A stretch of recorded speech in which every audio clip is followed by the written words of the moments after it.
कोई क्या बोल रहा है, उनका क्या मकसद है, ये बेहतर जो है सरकार के लोग, विपक्ष के लोग जानते होंगे। जिन लोगों की हम बात कर रहे हैं उन पर अभी तक कोई चर्चा नहीं कर रहा है। 52% रिजर्वेशन कब मिलेगा, अत्याचार और कब खत्म होगा, कि जितना देश दूसरों का है सर, इतना हमारा भी है। हम मरने के लिए पैदा नहीं हुए। इन घटनाओं को रोका जाए और देश किसी की बपोती नहीं है। इन्हें पहचानते तो जरूर होंगे, पहचानेंगे भी कैसे नहीं। देश के सबसे बड़े सूबे में बड़ी बड़ी पार्टियों की मौजूदगी के बावजूद उनकी आंखों के सामने नगीना ले गए।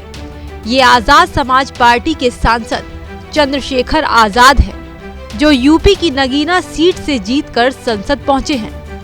लेकिन पहले ही कार्यकाल में चंद्रशेखर का अंदाज सभी को कायल बना रहा है, क्योंकि दूसरे की लड़ाई में उलझन के बजाय चंद्रशेखर ने अपना एजेंडा क्लियर कर रखा है।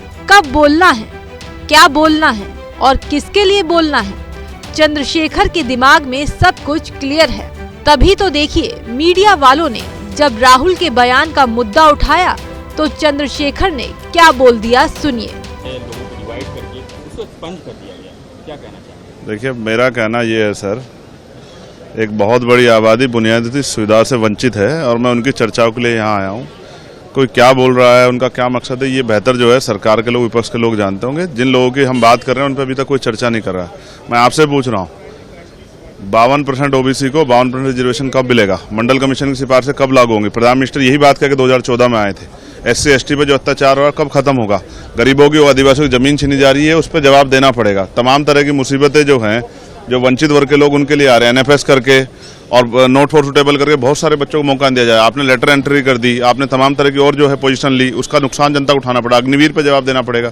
तो बहुत सारी चीजें हैं, जो सही नहीं लग रहा उसको छोड़ दो, लेकिन जो सही है उस पर तो जवाब दो। चंद्रशेखर आजाद जिस समाज से आते हैं, उनका कहना है कि उस समाज की कोई चर्चा संसद में नहीं कर रहा।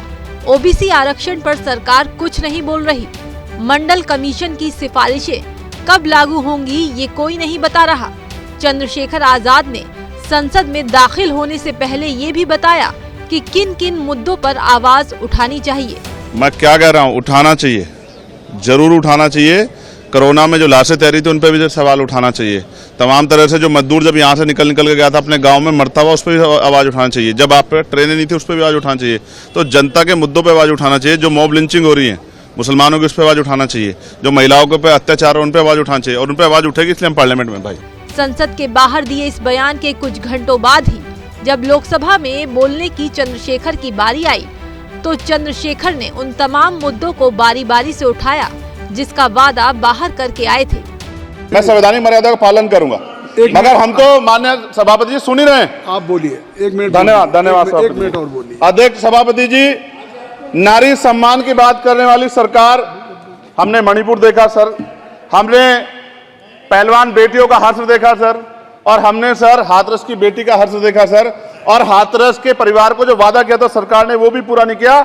और महिलाओं में भी, स्पेशली दलित, पिछड़े और मुस्लिम वर्ग की, आदिवासी वर्ग की महिलाओं के साथ आज भी NCRB का डाटा कहता है सर, जो जुल्म हो रहा है वो सहनीय नहीं है सर। साथ साथ कोविड में तैरती, हमने कोविड में बहुत सुना सर, कोविड में तैरती लाशें भी गंगा में हमने देखी है सर, और मजदूरों का हाल भी हमने देखा है। राम मंदिर से पहले हमारे गुरुघर तुगलकाबाद का फैसला आया था राष्ट्रपति जी, वो सभापति जी अभी तक दिल्ली में स्थित सदगुरु रविदास जी महाराज का गुरुघर नहीं बना। साथ साथ सभापति जी, अपनी बात को खत्म करते हुए मैं आपसे कहना चाहता हूं कि जितना देश दूसरों का है सर, इतना हमारा भी है।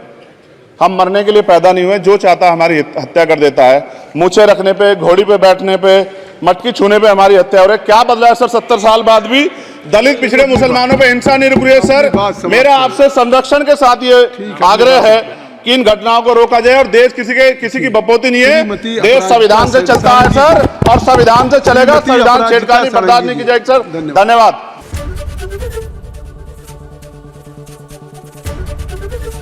ABP गंगा, खबर आपकी, जुबान आपकी।